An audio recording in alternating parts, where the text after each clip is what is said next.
My name is Harvey Sobotka. My birth date is December 13th, 1934. I am turning 90. What else did you need to know? Well, that's something to admire. I was born in Hebron, Nebraska. I was born in 1934. I was born in the northwest corner of my grandparents' McMillan house. And it was a cold winter day when I was born. My earliest memory, I was about 3-4 years old, leaving my grandparents' home, which was in Hebron, and my parents were migrant farm workers. And we left Nebraska and went to California. And that was the first thing that I can remember. My parents were young when they got married. My father was in the CCs,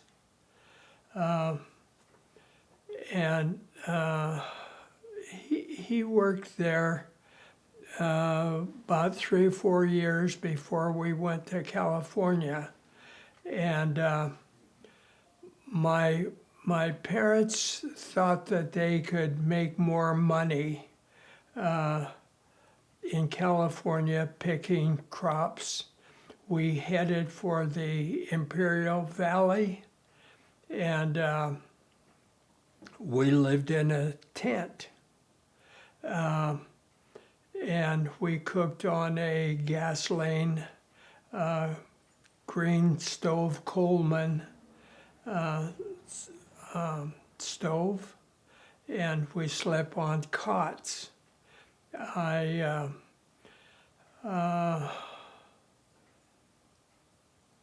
spent quite a bit of time in the tent, and we had a dog. Her name was Boots, and she watched out for me and watched out for the things in the tent and our possessions. Oh, like a guard dog. Yes.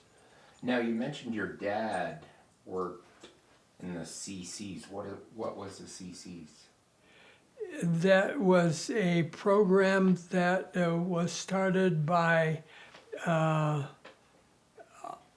President Roosevelt. Mm-hmm. And they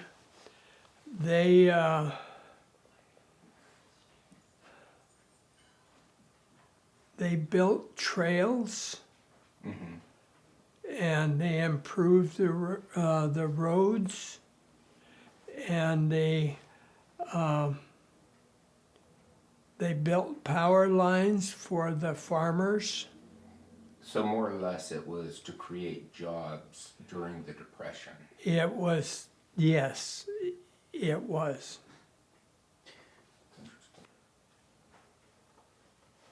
Do you remember any of your favorite activities as a child that you liked to do?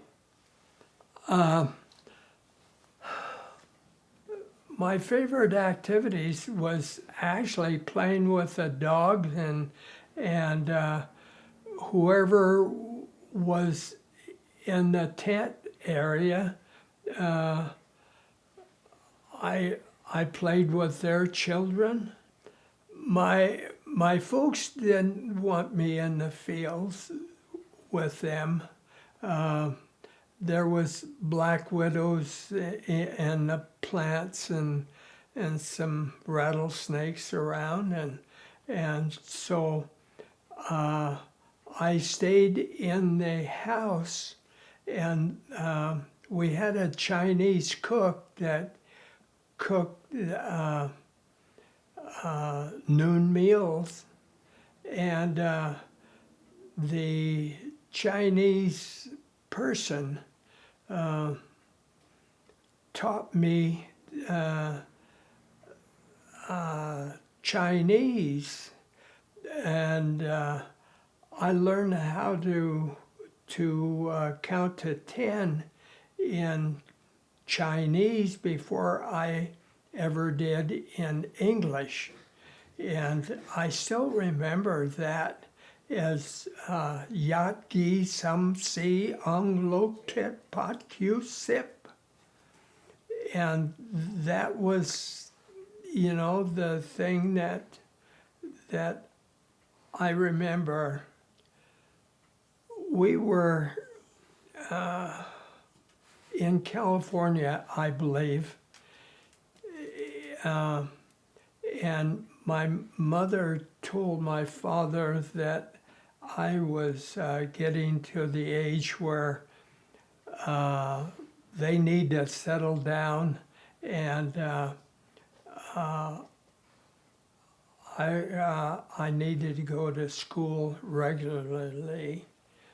Up to that point, one year I changed schools 11 different times.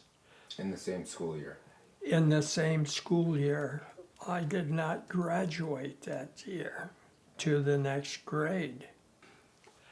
My mother worked for a company named Helipot, and they moved down to Costa Mesa, California. And so I had no place to live, and Jim Over, a friend of mine, he volunteered, I guess, for me to come and live with his family. His father was a dentist there in Pasadena, and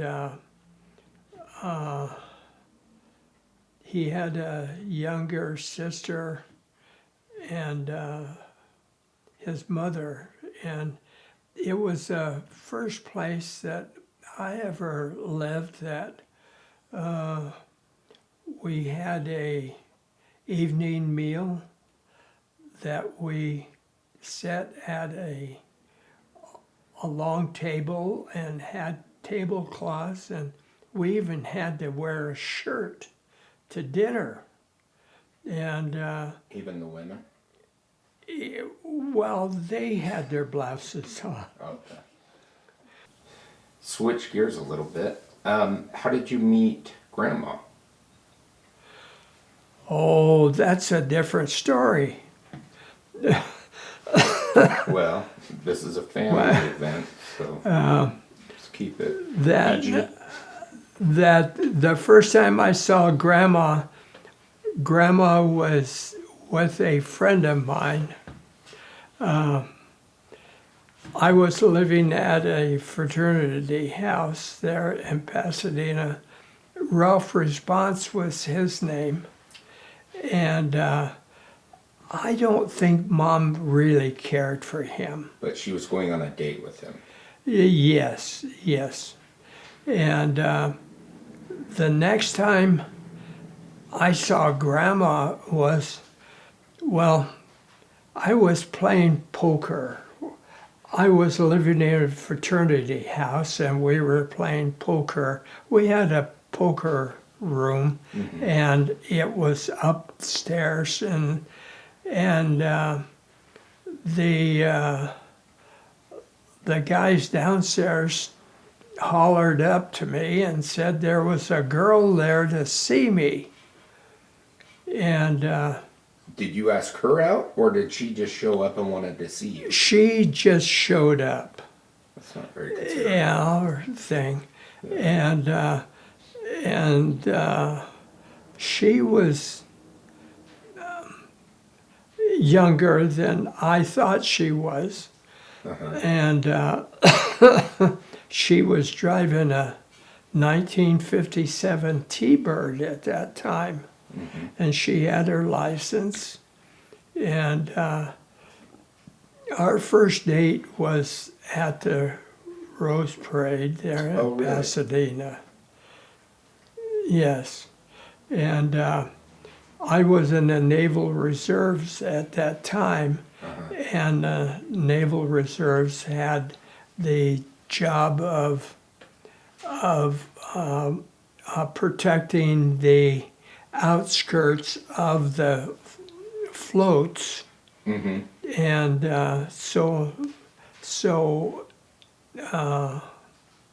anybody couldn't get in and disrupt things. Right. And so my duty was there to guard over things and until dawn, until the parade started. And then I went over and met her family at that time. What was your first impressions of her family? They were loud and just a funny bunch of people. Really? Yeah, I just wasn't used to that. Lighthearted, would you say? Lighthearted. Happy. Seems Lighthearted. happy. Okay, not too happy. No, well, you know.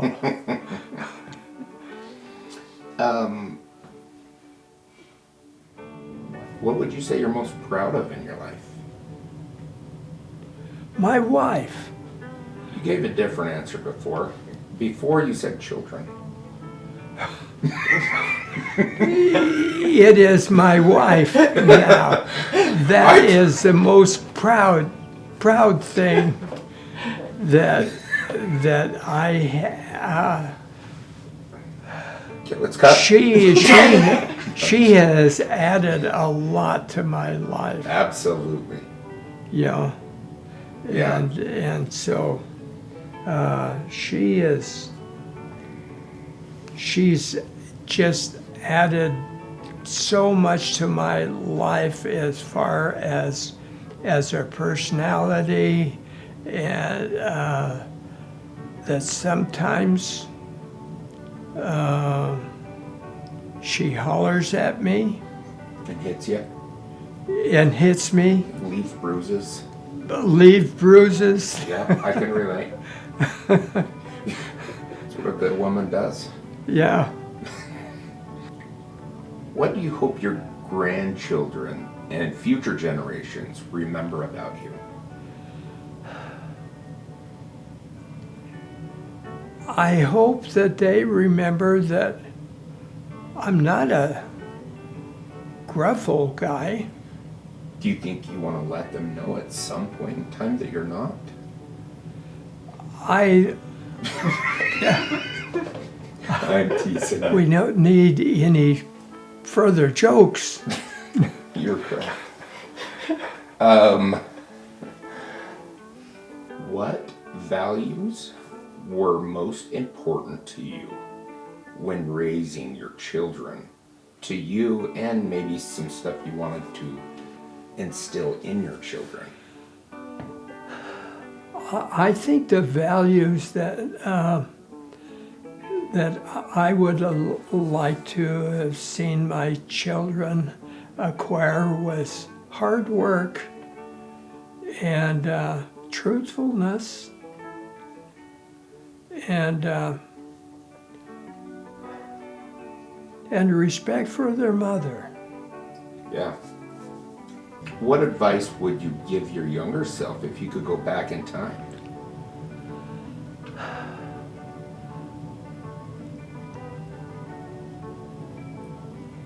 Regardless of how hard things are in your marriage and in raising your children, always be on the positive side And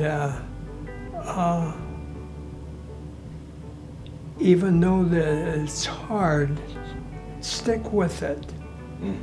And things will work out.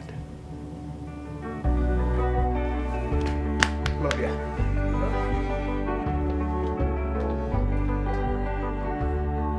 I hope so.